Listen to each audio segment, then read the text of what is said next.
వారం 10 రోజులుగా మీరు మీ నోరు వాడుకొని గొంతు చించుకుని కేసు వాదిస్తున్నారు. డబ్బు కోసమే కదా? ఇలా వాదించి డబ్బు సంపాదించడం మీరు మీ నోటితో చేస్తున్న వ్యభిచారమా?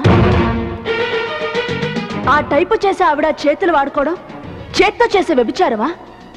మిషన్ కుట్టే ఆడవాళ్లు కాళ్ళతో మిషన్ తొక్కడం కాళ్ళతో చేసే వ్యభిచారమా? ఎన్నో ఆఫీస్లో, ఫ్యాక్టరీలో, వ్యాపారాల్లో ఒక్కొక్కరు ఒక అవయాన్ని వాడుకొని డబ్బు సంపాదిస్తారు.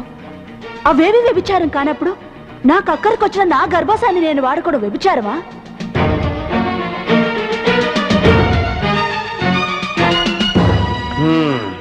చప్పట్లు కొట్టండి అమ్మా. మీరు చెప్పే పద్ధతిలో వ్యభిచారాలు కూడా మేం చేసేది వ్యభిచారం కాదు, ఉద్యోగం అంటారు. తప్పు లాయర్ గారు, మీరు వాదించేది తప్పు. వ్యభిచారం అనేది ఒక మనిషిని సుఖపెట్టడానికి చేసే వ్యాపారమే గాని ఒక మనిషి కష్టాన్ని తీర్చేది కాదు.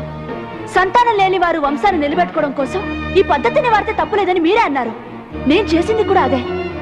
ఎవరో ముక్కుమని తెలియని బిడ్డ తండ్రి సంతానం లేక వంశాన్ని నిలబెట్టమని కోరితే అది నెరవేర్చిన భర్తని బ్రతికించుకున్నాను. ఆ వంశాన్ని నిలబెట్టడం నా భర్త అవసరమా మరొకరు అవసరమా అని కాదు, ఒక తండ్రి అవసరం, ఒక తల్లి మాత్రమే తీర్చగలిగిన అవసరం. ఇక్కడ సంతానమే లక్ష్యం. మీరు డబ్బును ఎందుకు వేరుగా చూస్తున్నారు? కిడ్నీ లేని వాడికి కిడ్నీ ఇవ్వడం తప్పు కాదు, కన్ను లేని వారికి కన్ను ఇవ్వడం తప్పు కాదు, రక్తం కావాల్సిన వాడికి రక్తం ఇవ్వడం తప్పు కాదు. కానీ బిడ్డ లేక బాధపడే వాళ్ళకి ఒక బిడ్డను కన్నిచ్చే వాళ్ళ బాధ తీర్చడం నేను చేసిన తప్ప? దేవుడిచ్చిన శరీరంలో ఒక్కొక్క భాగానికి ఒక్కొక్క విలువ ఉండదు లాయర్ గారు. అన్ని ఒక్కటే. నేను చేసిన తప్పే అయితే అసలు ఇలాంటి పద్ధతుల్ని కనిపెట్టడమే తప్పు. మందులు కనిపెట్టడం తప్పు, పిల్లలు పుట్టకుండా ఆపరేషన్ చేయించుకోవడం తప్పు, చికిత్సలు తప్పు, డాక్టర్లు తప్పు. నా కృత్రిమ గర్భం తప్పైతే మనిషి అవసరానికి వైద్యంలో కనిపెట్టిన పద్ధతులు అన్ని తప్పే. ఆపేయండి, ఆపేయండి పద్ధతుల్ని. ఇలాంటి పద్ధతుల్ని కనిపెట్టకూడదని శాసనం చేయండి. మీరే కాదు, ఊరు వాడ నన్ను కాకలా పొడుచుకు తింటున్నారు. చదివిన వాళ్ళు, చదువు లేని వాళ్ళు, నీతి కథలు చెప్పేవాళ్ళు, నీతి కథలు రాసేవాళ్ళు, పురాణాలు తెలిసిన వాళ్ళు, శాస్త్రాలు చదివిన వాళ్ళు అందరూ తలరా నా మీద రువ్వుతున్నారు.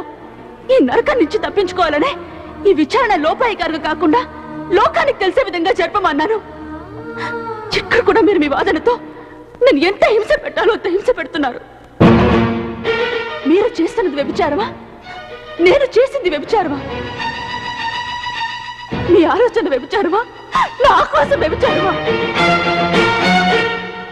5 భర్తలున్న ద్రౌపదికి కౌరవుల కొరవలు కూడా జరగని అవమానం